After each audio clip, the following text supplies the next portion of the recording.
Welcome to One with Him, where I am one with the Creator and one with myself. So we just finished going through the second book by Mr. Paul Wallace called The Scars of Eden. And for those of you who came along with me in that reading, thank you. To the person who encouraged me to read that one, thank you. It was a good book. Both books that we have read, Escaping from Eden and The Scars of Eden, very good books. If you have not gotten your hands on a copy of either one of those or both, please do it, just to have it in your library. Because as I've said before, it's one thing to hear somebody read it and go along with them. It is a totally different thing to see those words on paper in your hand for yourself and to have as a resource that you yourself can go back to. I love having these books because I don't have to try to fumble around and find the person who I heard read it. I have it and I can read it for myself.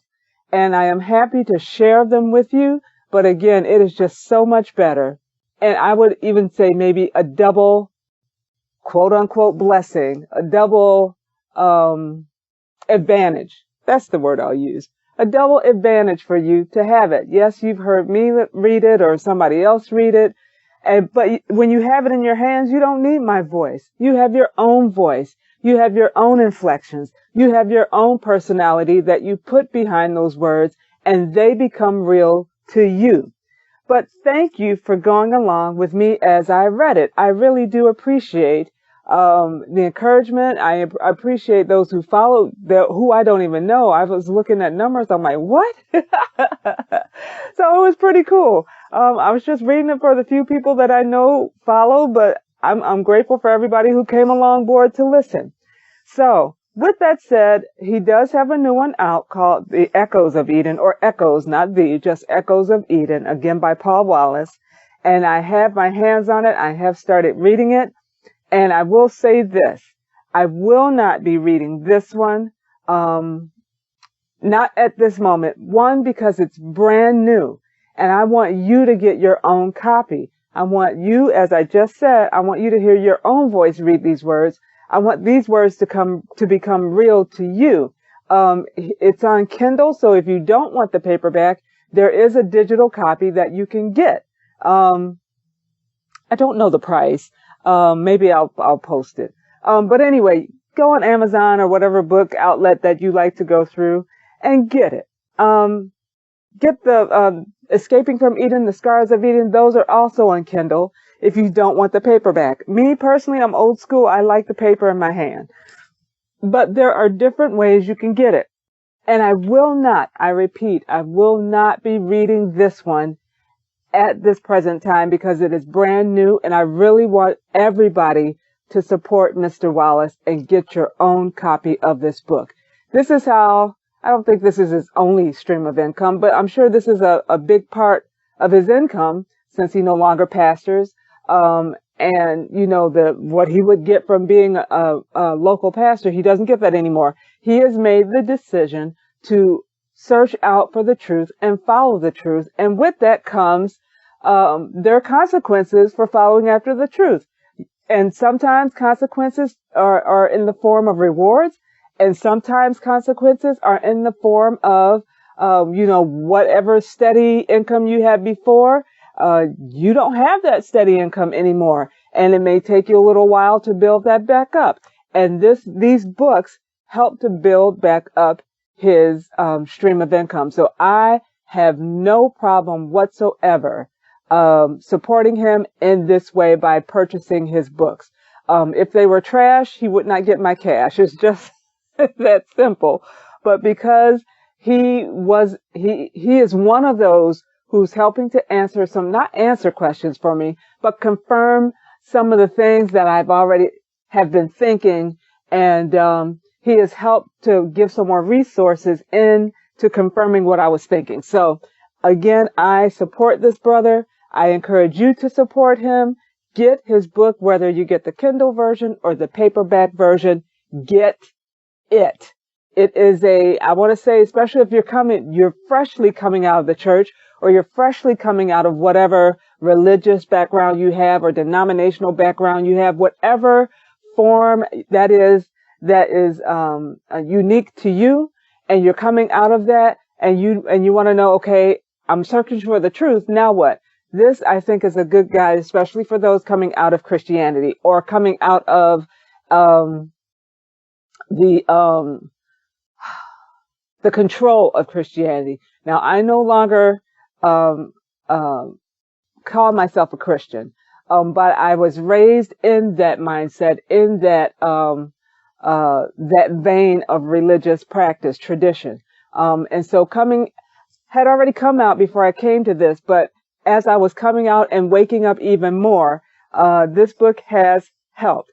I still have questions. I'm still searching for answers. I still have some ideas that I believe that I don't necessarily 100% am on the same page as Mr. Wallace, but I will tell you this. I appreciate and I respect what he has done and what he's in the midst of doing, and I support what he is doing and getting this word out and giving other perspectives to give you the opportunity to just have an open mind, to be courageous enough to walk away and stand on your own, and then fish for the truth. And the nuggets that you find that resonate with you, hold on to those as you continue to grow. And he has some good nuggets that will help you hold on and continue to grow. Overall, we may not agree 100%, but with what he is sharing and the way that he is presenting it to help you think for yourself, I'm 100% on board and behind this brother. So I truly want to recommend that you get all 3 books. Escaping from Eden, number 1. The Scars of Eden, number 2. And now Echoes of Eden is his 3rd installment. I don't know if there will be another one in this series, but this one right now is the current one. Now, with that said, I am not, once again, I'm going to say it, I'm not going to read the book. But what I will do is read, what do I want to read? I think I just want to read the introduction and chapter 1. I do want to whet your appetite for this book, but this is all of this book that I'm going to read because you need to get it in your hands and read it for yourself. All right, here we go. This is Echoes of Eden, the brand new book. It just came out last month by Mr. Paul Anthony Wallace. Echoes of Eden. What secrets of human potential were buried with our ancestors' memories of ET contact? That is a question. Here we go. When Troy was taken. This is the introduction in chapter 1 of Echoes of Eden. When Troy was taken. San Diego, California, USA, September 2021. 10, 9, 8. You're waking up. 7, 6, 5. You can feel your whole body. 4, 3, 2. You're lying on the couch, feeling rested. 1. Open your eyes. You feel wide awake and refreshed. I do feel wide awake and refreshed, although strangely heavy and rather hungry. The light dazzles me as I open my eyes and I have to blink to refocus. It's a vulnerable feeling being the one who is dazed and lying down while the other person is seated, all calm and collected. I hear the scratch of notes being made as I sit myself up and allow my senses to return to the present moment. My work is in paleocontact, the theory that in the deep past, our ancestors had contact with ET civilizations. It feels like I have taken my life in my hands by engaging publicly with a topic that most people find stretching, to say the least. But what happened just now has raised the stakes even higher. My initiation into the realm of ET contact began unexpectedly while I was deeply immersed in the world of Christian ministry. I was working as a church doctor and theological educator, teaching congregations and training pastors in elements of Bible translation and the interpretation of ancient texts. I was in my groove. I loved my work and enjoyed operating in a field where I had built up a body of skills and expertise. Yet that whole world of confidence and security was about to change. While drilling down into various translation anomalies in the book of Genesis, I was arrested by the data surrounding the root meanings of various key words in the ancient texts. To my great surprise, I found that this unfamiliar data was leading me gradually, inexorably, towards a conclusion that many of the Bible's familiar stories of beginnings, long interpreted as God stories, are in all probability something far different to that. Where the data led, I had to follow. After months looking down in my shipping crate study, immersed in a sea of ancient sources, I realized I had entered a secret world of contact and close encounters, hidden in plain sight in the Bible's stories of beginnings. As I compared the Bible's accounts against other world mythology and ancestral narratives, the picture only grew sharper. Our ancestors' origin stories are full of paleo contact. This personal paradigm shift has been rapid and has brought with it profound implications for my life and work. I think it would be fair to say that the world in which I was awoken is rather different to the one I fell asleep in.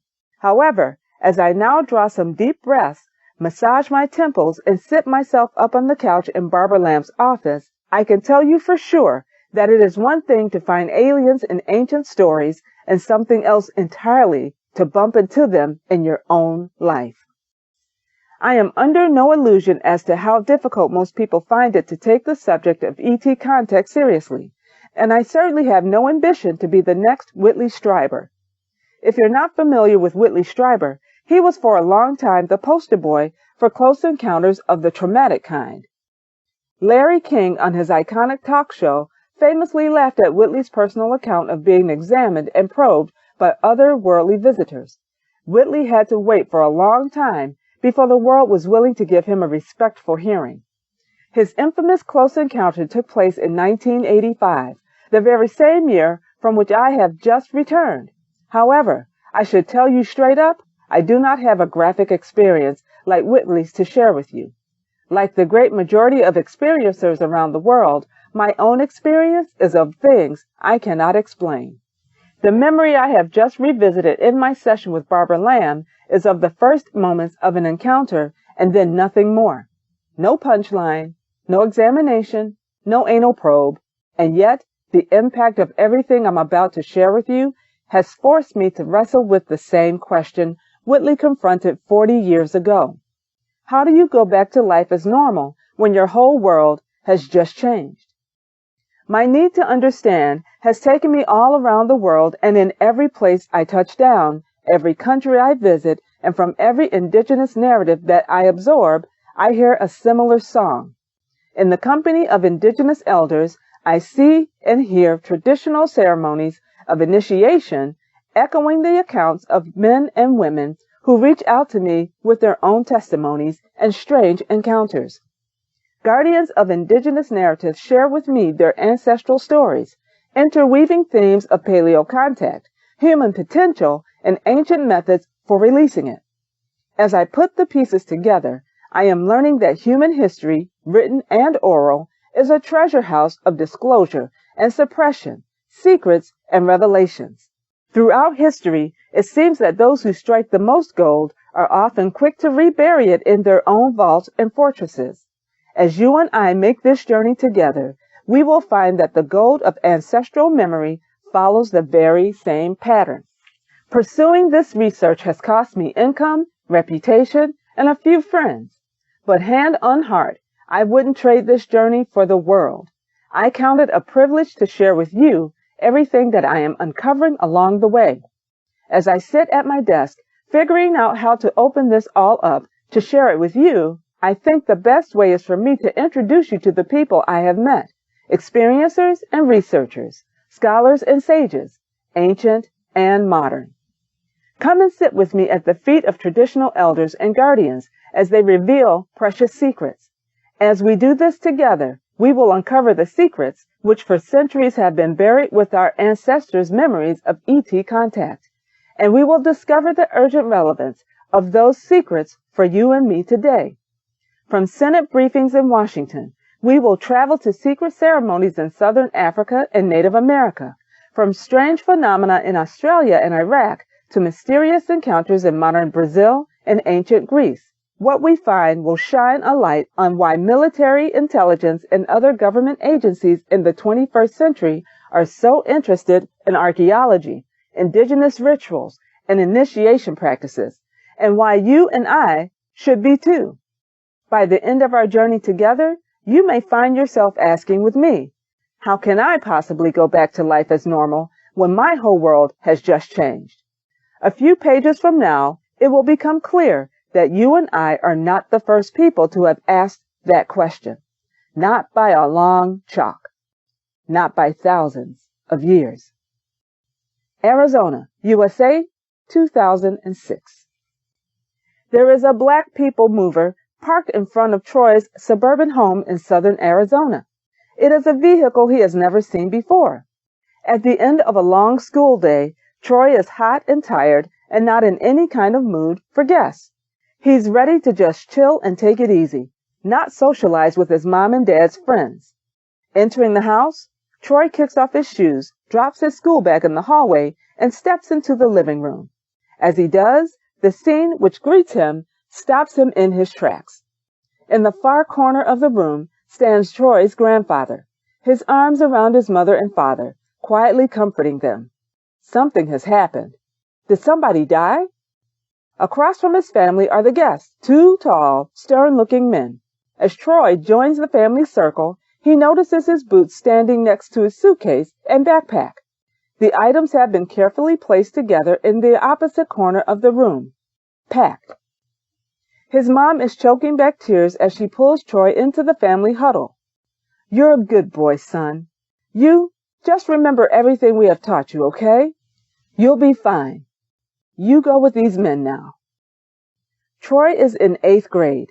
He is 13 years old. He has no idea what is happening. Within 24 hours, Troy and a small group of 13-year-old boys are staring around at an unfamiliar, mountainous horizon. They are in a different state, in country they have never seen before, and they have no idea what is about to be done to them. You boys need to find yourselves water, food, and shelter. We will be back to see you after a while. After a while? What did that mean? Hours? Days? Weeks? You boys should start by finding water. With these few words, the two stern-looking older men leave the bewildered boys to process what they have just told them. As they watch the vehicle disappear into the distance, the realization dawns on the boys that either they are going to die or they are going to have to learn, at lightning speed, a whole new set of survival skills. Right here and right now, Troy and his young companions will need to piece together for themselves the kind of knowledge which enabled their ancestors to live on land like this through all the challenges and uncertainties of tens of thousands of years. They must learn for themselves and learn from scratch the most essential knowledge of the Navajo people. The next time Troy sees his parents, he is not the same boy. After 3 months of a pared-back diet, of walking barefoot and living outdoors, Troy's body has changed noticeably. He is taller, stronger, and leaner. His feet have outgrown his shoes, and his body has outgrown his clothes. Out in the wilderness, Troy and his peers had to learn how to make their own clothes and stitch their own moccasins. The soles of Troy's feet are harder now. His hair is longer. His voice is deeper, and his words are fewer. Much to the dismay of Troy's school friends, Troy's taste in food and drink have altered since they last saw him. The bloating regimen of soda and junk food, which often fuels teenage social life, is now almost unpalatable for him. Just eating a burger or drinking a soft drink has become a major challenge, and although his school friends are happy to have him back home, they are not slow to tell Troy that he's changed. He is like a different person, and he is. Troy has been through a profound process of initiation. Out in the desert, he has undergone a pattern of ceremony which has been crafted and honed over millennia. Its whole purpose is to take the boy and return the man. However, for been through, don't assume completed, because the months-long boot camp Troy had just endured is only the first of many. Traditional cultures all around the world pick this moment in a boy's development to take him away from home and hearth and introduce him to the wisdom of his ancestors. It is the beginning of a transition to adulthood and a welcome to the big, wide world. In mainstream Western culture, I think we feel the lack of such rites of passage. Without intentional ceremonies and rites, it is the accident of life that intermittently offers us moments of initiation. Applying for our first job or our first loan, responding to a crisis, surviving an accident, an assault, an injury, or a personal loss, traveling the world, relocating to a new place, establishing new friendships, falling in love, committing to a partner, having a baby. Moments like these provide us as we grow with opportunities to develop and deepen our understanding of the world around us. Some of those who seek me out for personal coaching do so because they are navigating exactly those kinds of transition. Others reach out because they have been confronted with a bizarre or anomalous experience. Something unexpected has happened which has opened their eyes to a new reality. They seek me out because they feel disoriented and lack anyone to initiate them into modes of living in a whole new world. In these moments, my task as a coach is to share the disorienting part of their journey and help them find their feet. Some people find themselves catapulted into unfamiliar territory by a spiritual emergency, a paradigm-shifting discovery, or a close encounter. Without witnesses and helpers, some people struggle for decades before coming to terms with what they have seen and heard. My friend John would be an example of that pattern. John is a veteran of the U.S. Army and a true gentleman. Otherworldly encounters during his tours of duty in Afghanistan and Iraq have left him with an imprint of social dislocation and PTSD. These have brought him to my door, wrestling with questions of human origins and paleo contact. You will like John when you meet him. He will cross our path in a couple of chapters. Mountain Country, 2006. As Troy's eyes and ears acclimatize to the silence and pitch dark, he begins to discern light and movement within the darkness. Gradually, his ears attune to the faint sound of hushed voices within the silence. Tonight is another moment in the rhythm of initiation, which has become a part of Troy's teenage life. By now, Troy has worked out that his every response is being observed by unseen witnesses and helpers. Today, he is sensing the presence of other wise ones, somehow present and somehow removed. Some of these witnesses are his ancestors. Others may be from further afield, as if in some other dimension. This tuning of extra senses to other dimensional realities is the beginning of Troy's preparation to become a seer and hearer for his people. Soon he will take on a shamanic role for his community. He will be one who is relied upon to see beyond the familiar four dimensions of life as we know it. His destiny as a guardian for his people, set apart to curate the ancient ways of the Navajo, preserving within himself the vital thread of Navajo information about humanity, our deep past, our planet, and our cosmos. Since publishing Escaping from Eden and The Scars of Eden, it has been my privilege to sit with people like Troy, elders and guardians of traditional cultures which for tens of thousands of years have carried a knowledge of our deep ancestry. What I have discovered is new. These elders have known for generations. Through the centuries, the cultures in which I grew up, Britain, Canada, and Australia, have deliberately marginalized and buried this canon of indigenous knowledge. This means that my learning journey has been a continual experience of crossing cultural boundaries and breaking cultural taboos. What I am piecing together has to do with the story of humanity as the dominant race on planet Earth. It touches on our origins as a species and our human potential in the present. The picture that emerges has enormous implications for our lives as individuals and our survival as a civilization.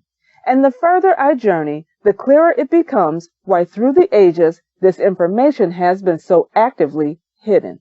Which is why, having heard about Troy's initiation into this world of secrets at the tender age of 13, I am so eager to meet the adult Troy face to face. I want to know what has happened since. However, before that meeting, I have a few others in my schedule. The bouncing tones of Skype, which have summoned me to my desk right now, are from an old friend and colleague from the world of ministry. Apparently, he is less than pleased with the current direction of my research and would like a chat. Here goes. That is the end of the introduction and chapter 1 of Echoes of Eden. I encourage you to get your copy either on digital or paperback today. And with that, peace and blessings to you all.